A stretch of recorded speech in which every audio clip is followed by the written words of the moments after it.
കഴിച്ചിട്ടുണ്ടോ ആയിട്ട്? ഇല്ല. ഓക്കെ. അപ്പോ ഫസ്റ്റ് ക്വസ്റ്റ്യൻ ടീയെ കുറിച്ചിട്ടുള്ളതാണ്. എന്റെ ക്വസ്റ്റ്യൻ ഇതാണ്: ബ്ലാക്ക് ടീ ആണോ ഗ്രീൻ ടീ ആണോ ഏറ്റവും best? Green tea. Green tea. Green tea. Green tea. Green tea. Green tea. Green tea. Green.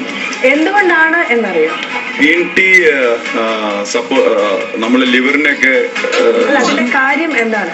അത് ഇടാറില്ല. അത് ഇവിടെ ചോദിക്കണം. പച്ച കളറായി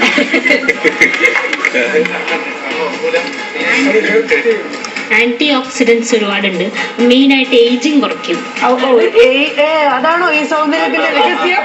അത് ഞാൻ പറയില്ല. അപ്പൊ അതിന്റെ ആൻസർ പറഞ്ഞു കഴിഞ്ഞു. ഗ്രീൻ ടീ ആണ് റൈറ്റ് ആയിട്ടുള്ള ആൻസർ. ഇനി അതിന്റെ സയന്റിഫിക് ആയിട്ടുള്ള കാര്യം എന്ന് വെച്ചാൽ അത് ഞാൻ എന്തായാലും പറയാം. ബ്ലാക്ക് ടീ എന്ന് പറയുന്നത് ഓക്സിഡേഷൻ എന്നുള്ള ഒരു പ്രക്രിയ കഴിഞ്ഞിട്ടാണ് വരുന്നത്. ഗ്രീൻ ടീ എന്ന് പറയുന്നത് ഓക്സിഡേഷൻ എന്നുള്ള പ്രക്രിയ. ഓക്സിഡേഷൻ എന്നുള്ള പ്രക്രിയ ഗ്രീൻ ടീയിൽ വരുന്നില്ല. ആ ഡയറക്റ്റ് ലീഫ് നമുക്ക് ഡയറക്റ്റ് കിട്ടുകയാണ്. അതാണ് അതിന്റെ തമ്മിലുള്ള വ്യത്യാസം. ഓക്കെ. അപ്പൊ എന്തായാലും ഗ്രീൻ ടീ റൈറ്റ് ആയിട്ടുള്ള ആൻസർ ആണ്. ഇനി അടുത്തത് ഒരു കുസൃതി ചോദ്യമാണ്. എന്റെ ചോദ്യം ഇതാണ്: ഒരു മാവിൽ നിന്നും 5 പഴുത്ത മാങ്ങ വീണു, 6 പച്ച മാങ്ങ വീണു. ഒരൊറ്റക്കണ്ണൻ വന്നിട്ട് ഇത് കറക്റ്റ് ആയിട്ട് ഇത് ഇത്ര 5 എണ്ണം ഇത് ഇത്രയുണ്ട്, 6 എണ്ണം ഇത്രയുണ്ട് എന്ന് പറഞ്ഞ് കറക്റ്റ് ആയിട്ട് ഒരു കൂടയിലേക്ക് മാറ്റി പ്ലേസ് ചെയ്തു. എന്തുകൊണ്ടാണ്? അയാൾക്ക് എങ്ങനെ അത് സാധിച്ചു? കണ്ണിന് കണ്ണായിരുന്നു ആ ഒരു കണ്ണുകൊണ്ട്. അറിയില്ല. നിങ്ങളൊരു കുടുംബക്കാരാണോ? അത് ഒറ്റക്കണ്ണനാണ്. ഒരു കണ്ണ് കാണാം. അമ്മ എന്ന് പറഞ്ഞേ ഒരു കണ്ണ് കാണാം.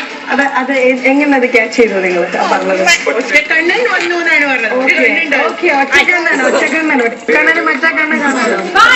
ഈ ഫാമിലിക്ക് ലഭിക്കുന്നത് ഹൈ ടൈം നൽകുന്ന ഒരു ഗിഫ്റ്റാണ്. 2 അമ്മമാർക്ക് വേണ്ടിയിട്ട് ഞാനത് ഷെയർ ചെയ്ത് കൊടുക്കുന്നു. അതുകൂടാതെ ഷാർജയിലുള്ള ദ്വാരക റെസ്റ്റോറന്റിൽ നിന്ന് ഒരു ഗിഫ്റ്റ് വോച്ചർ സമ്മാനമായി ലഭിക്കുന്നു. Happy land water theme park നൽകുന്ന എൻട്രി പാസ് സമ്മാനമായി ലഭിക്കുന്നു. ഉന്മേഷം പകരുവിന്റെ ഇന്നത്തെ സെഗ്മെന്റ് പൂർണ്ണമാകുന്നു. നമുക്ക് മറ്റൊരു